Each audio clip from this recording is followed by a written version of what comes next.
Corner ഫുട്ബോളിലേക്ക് എല്ലാവർക്കും സ്വാഗതം. പൊരിത്തോട്ടെ അങ്ങ് പോട്ടെന്ന് വയ്ക്കണമല്ലേ? അങ്ങനെയല്ലേ? കാരണം ആസ്റ്റൺ വില്ല ആയിരുന്നാലും ഇന്നലെ ഡോർട്ട്മുണ്ട് ആയിരുന്നാലും എന്ത് പോരാട്ട വീര്യമാണ് കാഴ്ചവെച്ചത്.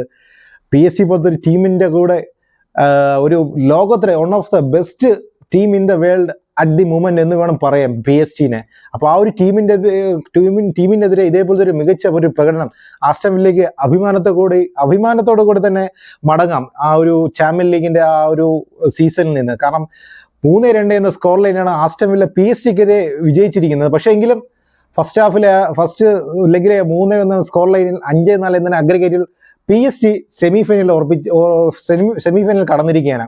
മറ്റൊരു മാച്ച് ഡോർട്ട്മുണ്ടിന്റെ സിഗ്നൽ ഇദുന പാർക്കിൽ നടന്ന പ്രശസ്തമായ ലോകത്തിന്റെ one of the best stadium എന്ന് വേണം പറയാം. ആ ഒരു സ്റ്റേഡിയത്തിൽ ഒരു മികച്ചൊരു പോരാട്ട വീരത്തിലൂടെ മികച്ച ഫോമിലുള്ള ബാഴ്സലോണയെ 3 എന്ന സ്കോർ ലൈനിൽ ഡോർട്ട്മുണ്ട് ഇന്നലെ വിജയിച്ചിരുന്നു. പക്ഷേ എങ്കിലും ഫസ്റ്റ് ലെഗിലെ 4 എന്ന സ്കോർ ലൈനിൽ 5-3 എന്ന അഗ്രഗേറ്റിൽ ബാഴ്സലോണ സെമിഫൈനലിൽ കടന്നിരിക്കുകയാണ്.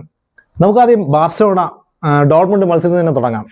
ബാഴ്സലോണയുടെ ഈ 2025 ആദ്യത്തെ തോൽവിയാണ്. ഈ 25 കളിയിൽ നിന്ന് ആദ്യത്തെ തോൽവിയാണ് ബാഴ്സലോണ ഇന്നലെ ഏറ്റുവാങ്ങിയത്. എന്തായാലും ഒരു പെയിൻഫുൾ അല്ലാത്തൊരു തോൽവി തന്നെയാണ്. കാരണം ഇത്ര കൺജസ്റ്റഡ് ആയിട്ടുള്ള ഒരു മത്സരത്തിൽ വളരെയധികം ബാധിക്കാത്തൊരു തോൽവിയാണ് ഇന്നലെ ബാഴ്സലോണ ഏറ്റുവാങ്ങിയത്. 6 വർഷത്തിന് ശേഷമാണ് ബാഴ്സലോണ ചാമ്പ്യൻ ലീഗിന്റെ ഒരു സെമി ഫൈനലിൽ കടക്കുന്നത്. ഇന്നത്തെ കളി നോക്കുകയാണെങ്കിൽ കുറച്ച് മാറ്റത്തോടെയാണ് ഇന്നലെ ബാഴ്സലോണ ലൈനപ്പ് ഉണ്ടായിരുന്നത്. ഇനോഗ മാർട്ടിനസ് പകരം അറൂജയാണ് ഇന്നലെ സ്റ്റാർട്ട് ചെയ്യുന്നത്. ബാക്ക് ലൈൻ നോക്കുകയാണെങ്കിൽ ഇന്നലെ ചെച്ചിനി ഗോൾ കീപ്പറായിട്ടും അറൂജയും കുബാർസിയുമായിരുന്നു സെന്റർ ബാക്കായിട്ട്. റൈറ്റ് ബാക്കായിട്ട് കോണ്ടയും ലെഫ്റ്റ് ബാക്കായിട്ട് ജെറാർഡ് മാർട്ടിനുമാണ് ഉണ്ടായിരുന്നത്. അതേപോലെ തന്നെ പെഡ്രിക്ക് ഇന്നലെ റെസ്റ്റ് നൽകിക്കൊണ്ട് അവിടെ ഗാവയാണ് ഇന്നലെ സ്റ്റാർട്ട് ചെയ്തത്. ഗാവി, ഡിയോങ്, ഫെർമിൻ ലോപ്പസ് ആയിരുന്നു. ഫ്രണ്ട് ലൈനിൽ ലാമിൻ യമാൽ, ലെവൻഡോസ്കി, റാഫിനായിരുന്നു ഇന്നലെ സ്റ്റാർട്ട് ചെയ്യുന്നത്. അപ്പോൾ ഫസ്റ്റ് ഹാഫ് നോക്കുകയാണെങ്കിൽ തികച്ചും ബാഴ്സലോണ ചിത്രത്തിലേ ഇല്ലാത്തൊരു ഫസ്റ്റ് ഹാഫ് ആയിരുന്നു. കാരണം ആകെ ഒരു ഷോട്ട് മാത്രമേ ഇന്നലെ ബാഴ്സലോണയ്ക്ക് നേടാൻ കഴിഞ്ഞുള്ളൂ ഫസ്റ്റ് ഹാഫിൽ. സെക്കൻഡ് ഹാഫിലാണ് ഒരല്പം ഷോട്ടുകൾ വരുന്നത്. ഒരു 6 ഷോട്ടാണ് സെക്കൻഡ് ഹാഫ് നേടുന്നത്. അതിൽ 2 ഓൺ ടാർഗറ്റ് വരുന്നുണ്ട്. പക്ഷേ ഫസ്റ്റ് ഹാഫിൽ കൂണ്ടയ്ക്ക് ഒരു മികച്ചൊരു ചാൻസ് വരുന്നുണ്ട്. നമുക്ക് ആദ്യം നോക്കുകയാണെങ്കിൽ കളി തുടങ്ങി ഒരു 4ാമത്തെ മിനിറ്റിന് ശേഷം ആ ഡോർട്ട്മുണ്ടിന്റെ ആ ഒരു ഒരു ആക്രമണമായ ഒരു ഫുട്ബോൾ തന്നെ കാണാൻ സാധിച്ചിരുന്നു. തികച്ചും അവരുടെ ആരാധകർ അവസാന നിമിഷം വരെയും കൂടെ നിന്നൊരു സന്ദർഭമാണ് ഇന്നലെ ഉണ്ടായിരുന്നത്. കാരണം മറ്റുള്ള മത്സരം നോക്കുകയാണെങ്കിൽ ഇപ്പോൾ തോൽക്കുമെന്നൊരു ഘട്ടം വരുമ്പോൾ മിക്കവാറും കാണികളൊക്കെ ഇറങ്ങിപ്പോകുന്ന ഒരു സ്ഥിതികളാണ് മറ്റുള്ള കുറച്ച് മാച്ച് നമുക്ക് കാണുന്നത്. പക്ഷെ ആരാധകർ കൂടെ കട്ടയ്ക്ക് സപ്പോർട്ട് ചെയ്ത് നിന്നിരുന്നു ഇന്നലെ ആ കളിയിൽ. അപ്പോൾ ആദ്യമേ തന്നെ ഡോർട്ട്മുണ്ടിന്റെ അറ്റാക്കുകൾ അത് അദേമയും അതുപോലെ തന്നെ ഗുറാസിയും ഗ്രോസും സെവൻസിയൊക്കെ എന്തുമാത്രം അറ്റാക്കുകളാണ് ബാഴ്സലോണയുടെ ആ ഒരു പെനാൽറ്റി ഏരിയ നടത്തിയിരുന്നത്. അത് തന്നെ ഒരു 10ാമത്തെ മിനിറ്റിൽ ആ ഒരു 4 മിനിറ്റിന് ശേഷം ഒരു 10 മിനിറ്റ് വരെ ഒരു 4-5 അറ്റാക്കുകൾ. അത് ഗ്രോസിനെ ഫൗൾ ചെയ്യുന്നതിനെ റഫറി എവിടെ ഒരു പെനാൽറ്റി വിധിക്കുന്നുണ്ട്. ആ പെനാൽറ്റിയിലൂടെ ഗുറാസി ഡോർട്ട്മുണ്ടിനെ 1-0 എന്ന സ്കോർ ലൈനിൽ കൊണ്ടെത്തിക്കുന്നുണ്ട്. പക്ഷെ അതിനുശേഷം ഡോർട്ട്മുണ്ട് ഒരുപാട് ഇങ്ങനെ ശ്രമിക്കുന്നുണ്ട്. ഒരുപാട് ചാൻസുകൾ അതിൽ ചെച്ചിനിയുടെ തുടരെയുള്ള 2 സേവുകളൊക്കെ വരുന്നുണ്ട്. അതുപോലെ തന്നെ 39ാമത്തെ മിനിറ്റിൽ കൂണ്ടയ്ക്ക് ഒരു ചാൻസ് വരുന്നുണ്ട്. ഒരു സൂപ്പർ ഒരു ചാൻസ് ആയിരുന്നു 1-1 സിറ്റുവേഷനിൽ. പക്ഷെ കൂണ്ടര ഷോട്ട് അത് ഗോൾ കീപ്പർ തടുക്കുകയാണ് ചെയ്തിരുന്നത്. അതൊരു നല്ലൊരു ചാൻസ് ആയിരുന്നു ബാഴ്സലോണയ്ക്ക്. ആ ഒരു കാര്യം മാത്രമേ ഫസ്റ്റ് ഹാഫിൽ ബാഴ്സലോണയുടെ ആ ഒരു ഇതിൽ നോക്കി എടുത്ത് ഉണ്ടായിരുന്നുള്ളൂ. തന്നെ പെഡ്രിയുടെ ഒരു അഭാവം, പെഡ്രി ഇല്ലാത്തതിന്റെ ഒരു അഭാവം ബാഴ്സലോണയുടെ ഫസ്റ്റ് ഹാഫിൽ കാണാൻ സാധിച്ചിരുന്നു.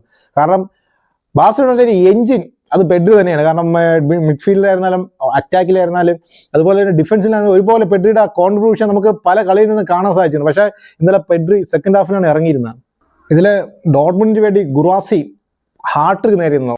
ഫസ്റ്റ് ഹാഫ് നോക്കുകയാണെങ്കിൽ ആ ഒരു ഗോൾ പിടിച്ചെന്ന് തന്നെ ഏറ്റവും വലിയ കാര്യമെന്നാണ് എനിക്ക് തോന്നിയത്. കാരണം അതിനുമാത്രം അറ്റാക്കുകൾ, അതിനുമാത്രം ചാൻസസുകൾ ഡോർട്ട്മുണ്ട് അവിടെ ക്രിയേറ്റ് ചെയ്യുന്നുണ്ട്. പക്ഷെ ബാഴ്സലോണയ്ക്ക് കൊണ്ട് തിരിച്ചും ഒരു ഉത്തരമില്ലാത്തൊരു ഫസ്റ്റ് ഹാഫ് ആയിരുന്നു കടന്നുപോയത്.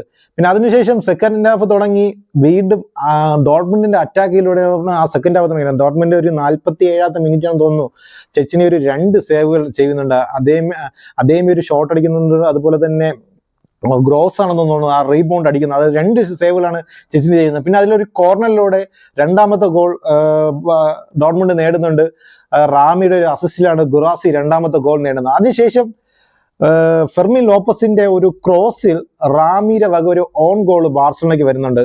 ആ ഒരു ഗോളാണ് ബാഴ്സലോണയെ കൊണ്ട് ഇന്നലെ നേടാൻ കഴിഞ്ഞത്. അതുപോലെ തന്നെ സെക്കൻഡ് ഹാഫ് നോക്കുകയാണെങ്കിൽ ഒരുപാട് എററുകൾ അറോജയുടെ ക്ലിയറൻസിലാണ് 3ാമത്തെ ഗോൾ ഗുറാസി നേടുന്നത്. ജെറാർഡ് മാർട്ടിൻ ഫസ്റ്റിലാണ് ജെറാർഡ് മാർട്ടിന്റെ കുറെ പിഴവുകൾ ഇന്നലെ കാണാൻ സാധിക്കും. അതുപോലെ തന്നെ മിഡ്ഫീൽഡ് ഇന്നലെ ഫസ്റ്റ് ഹാഫിൽ ആയിരുന്നാലും സെക്കൻഡ് ഹാഫിൽ പെഡ്രി 59ാമത്തെ മിനിറ്റ് ആണെന്ന് തോന്നുന്നു ഗാവിനെ പിൻമാറ്റിയോടെ പെഡ്രി വരുന്നുണ്ട്. അപ്പൊ പെഡ്രി വന്നതിന് ശേഷം അല്പം കൂടെ ബാർസലോണ മെച്ചപ്പെട്ട് വരുന്നതാണ് കാണാൻ സാധിക്കും. പിന്നെ ഒരു 73ാമത്തെ മിനിറ്റിലാണെന്ന് തോന്നുന്നു ആ ഗുറാസി ആ മൂന്നാമത്തെ ഗോൾ നേടുന്നത്. അത് അറോജയുടെ ഒരു ക്ലിയറൻസിലാണ് ഗുറാസി ആ ബാൾ നേടുകയും അദ്ദേഹം മൂന്നാമത്തെ ഗോൾ ഡോർട്ട്മുണ്ടിന് വേണ്ടി നേടുന്നത്. പിന്നെ അതിനുശേഷം നോക്കുകയാണെങ്കിൽ ഡോർട്ട്മുണ്ട് ആ ഒരു പാസിൽ ഒരു അലംഭാവം ഒക്കെ കാണിക്കുന്നുണ്ട്. ബാർസിന്റെ ആ കൃത്യമായ പാസിൽ ഒരു പിഴവ്, അവിടെ ബ്രാൻഡിന്റെ ഒരു ക്രോസ് വരുന്നുണ്ട്. അദ്ദേഹം ആ ക്രോസ് നല്ല ഹൈ ക്രോസ് ആണ് വരുന്നത്, ബാൾ ഇങ്ങനെ പുറത്തു പോകുന്നുണ്ട്. അങ്ങനെ കുറെ ചാൻസുകൾ അവസാന മിനിറ്റുകളിൽ വീണ്ടും 2-3 ക്രോസുകൾ വരുന്നുണ്ട്. പക്ഷെ അതിനെക്കൊണ്ട് ഡോർട്ട്മുണ്ടിന് ഗോൾ സ്കോർ ചെയ്യാനൊന്നും സാധിക്കുന്നില്ല. എന്നാലും നോക്കുകയെങ്കിൽ ഡിഫെൻസീവായി കുറെ എററുകൾ വരുന്നുണ്ട്. ജെറാർഡ് മാർട്ടിൻ ആയിരുന്നാലും അതുപോലെ തന്നെ അറോജ ആയിരുന്നാലും കുബാർസ ആയിരുന്നാലും ഇന്നലെ ചെറുതായിട്ടൊന്ന് ഈ ഫിക്സേഴ്സിന്റെ ഈ കാഠിന്യം കൊണ്ടായിരിക്കണം തളർന്നു ഒരു തളർച്ച, ഒരു ടീമിന്റെ ആ ഒരു ഇന്റൻസിറ്റിയിൽ ഒരു കുറവ് ഇന്നലത്തെ മത്സരത്തിൽ കാണാൻ സാധിച്ചിരുന്നു. പക്ഷെ എങ്കിലും ഒരു തോൽവി പെയിൻഫുൾ അല്ലാത്തൊരു തോൽവി തന്നെയാണ്. പക്ഷെ എങ്കിലും തോൽവി സംഭവിക്കുന്ന ആ ഡോർട്ട്മുണ്ടിന്റെ ആ പ്രകടനത്തിനെ എടുത്ത് പറയണം. കാരണം ആദ്യം കളിയുടെ തുടക്കം മുതൽ അവസാനം വരെ സൂപ്പർബായിട്ട് മികച്ചിരുന്നു ഡോർട്ട്മുണ്ട്. അവരുടെ ആ പ്രകടനത്തിൽ നമ്മൾ എന്തായാലും ഒരു കൈയടി നൽകിയേ മതിയാവുകയുള്ളൂ. അങ്ങനെ 5-3 എന്ന അഗ്രഗേറ്റിലാണ് ബാർസലോണ ചാമ്പ്യൻ ലീഗിന്റെ സെമിഫൈനലിൽ 6 വർഷത്തിന് ശേഷം കടക്കുന്നത്.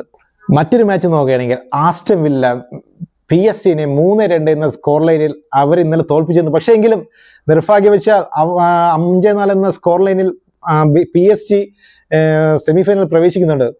ഇന്നലെ അതുപോലെ നോക്കുകയാണെങ്കിൽ ആസ്റ്റൺ വില്ല സെക്കൻഡ് ഹാഫിലെ പെർഫോമൻസ്, എൻ്റെ മോനെ എന്ത് പെർഫോമൻസ് ആയിരുന്നു. അസൻസിയുടെ ആ ചാൻസുകൾ, എനിക്ക് തോന്നുന്നു അസൻസിക്ക് സെക്കൻഡ് ഹാഫിൽ ഇറങ്ങിയിട്ട് ഒരു 3 ചാൻസുകളാണ് അസൻസിക്ക് വരുന്നത്.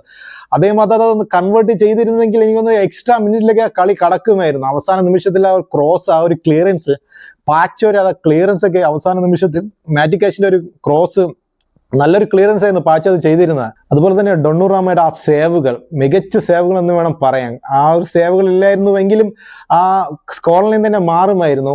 സെക്കൻഡ് ഹാഫിലാണ് ഒട്ടുമിക്ക ആസ്റ്റൺ വില്ല അറ്റാക്കുകൾ വന്നിരുന്നെന്ന് വേണം പറയാൻ. കാരണം അസൻസിയുടെ ആ ചാൻസുകൾ തന്നെ അതിൽ ഏറ്റവും കൂടുതൽ എടുത്തു പറയണം. ഫസ്റ്റ് ഹാഫ് നോക്കുകയാണെങ്കിൽ 11ാമത്തെ മിനിറ്റിലും അതുപോലെ തന്നെ 27ാമത്തെ മിനിറ്റിലാണ് PSG ഗോൾ നേടുന്നത്. 11ാം മിനിറ്റിൽ ഒരു റീബൗണ്ടിലൂടെ ഹക്കീമിയാണ് ഫസ്റ്റ് ഗോൾ നേടുന്നത്. അതിനുശേഷം 27ാമത്തെ മിനിറ്റിൽ മെൻഡിസ് വഴി PSG തിരിച്ചടിക്കുന്നുണ്ട്. എന്നാൽ 34ാമത്തെ മിനിറ്റിൽ തന്നെ ടെലിമാൻസിന്റെ വക ഒരു ഗോൾ വരുന്നുണ്ട്. ഒരു ബിഗ് ഡിഫ്ലക്ഷനോടെയാണ് ആ ഗോൾ പോകുന്നത്. എനിക്ക് തോന്നുന്നു 3 ഗോളും പാച്ചയുടെ ആ ഡിഫ്ലക്ഷനോടെയാണ് വന്നതെന്നാണ് തോന്നുന്നത്. കാരണം 3 ഗോളും ഡിഫ്ലക്റ്റ് ആയിട്ട് പോകുന്ന ഗോളുകളായിരുന്നു.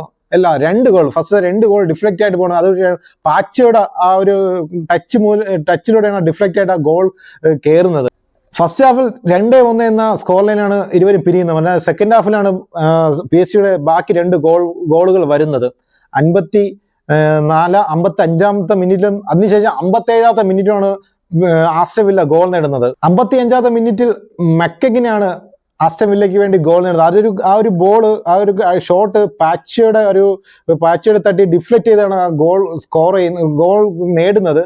പിന്നെ അതിനുശേഷം റാഷ്ഫോർഡിന്റെ ഒരു അസിസ്റ്റ് എസ്രി കോൺസയാണ് ആസ്റ്റൺ വില്ലയ്ക്ക് വേണ്ടി 3ാമത്തെ ഗോൾ നേടുന്നത്. പിന്നെ എടുത്തു പറയേണ്ട മറ്റൊരു കാര്യം അസൻസിയുടെ ആ ചാൻസുകളാണ്. അസൻസിക്ക് 3 ചാൻസുകൾ, ഒരു ഹെഡർ ചാൻസുകൾ വരുന്നുണ്ട്. അതുപോലെ തന്നെ 1-1 സിറ്റുവേഷനിൽ ഡൊണറുമായിട്ടുമുള്ള ആ ഒരു ചാൻസ്, അതൊരു ബിഗ് ചാൻസ് തന്നെയാണ്. പക്ഷെ അദ്ദേഹത്തിനെ കൊണ്ട് അത് ഗോൾ ആക്കാൻ സാധിക്കുന്നില്ല.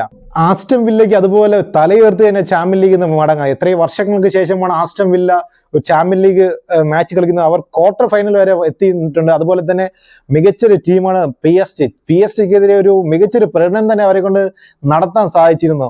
അങ്ങനെ 3-2 എന്ന സ്കോർ ലൈനിൽ PSG-നെ ആസ്റ്റൺ വില്ല തോൽപ്പിക്കുന്നുണ്ട്. എനിക്കൊന്ന് കഴിഞ്ഞ പ്രാവശ്യം എൻഫീൽഡിൽ വെച്ച് ലിവർപൂൾ കളിച്ചതിനെക്കാട്ടും ഒരു ബെറ്റർ ആയിട്ടുള്ള ഫുട്ബോൾ PSG പോലത്തെ ഒരു വേൾഡിലെ നമ്പർ 1 ക്ലബ്ബുമായി ആസ്റ്റൺ വില്ലയ്ക്ക് കളിക്കാൻ സാധിച്ചതെന്ന് വേണം എനിക്ക് തോന്നിയത്. അപ്പൊ അങ്ങനെ എന്തായാലും PSG 5-4 എന്ന അഗ്രഗേറ്റിൽ ഒരു എന്താ പറയാ ആസ്റ്റൺ വില്ല വിറപ്പിച്ചു. ആ ഒരു വിറപ്പിക്കുന്നതിനിടയിലും 5-4 എന്ന അഗ്രഗേറ്റിൽ PSG സെമിഫൈനൽ കടന്നിരിക്കുകയാണ്. ഇന്ന് നമുക്ക് 2 സൂപ്പർ കളികളാണ് വരാനുള്ളത്. ഒന്ന് ഇന്റർ മിലാനും ബയൺ മ്യൂണിക്കും തമ്മിലുള്ള മാച്ച്, അതുപോലെ തന്നെ സൂപ്പർ റെമൻഡാഡ ആഗ്രഹിക്കുന്ന റയൽ മാഡ്രിഡിന്റെ ഫാൻസുകാർ ആഗ്രഹിക്കുന്ന മാച്ച് ആർസണൽ റയൽ മാഡ്രിഡ് തമ്മിലുള്ള മാച്ചിൽ നമുക്ക് വരാനുണ്ട്. അപ്പോൾ പുതിയൊരു വീഡിയോ കാണുന്നവരെയും നമസ്കാരം.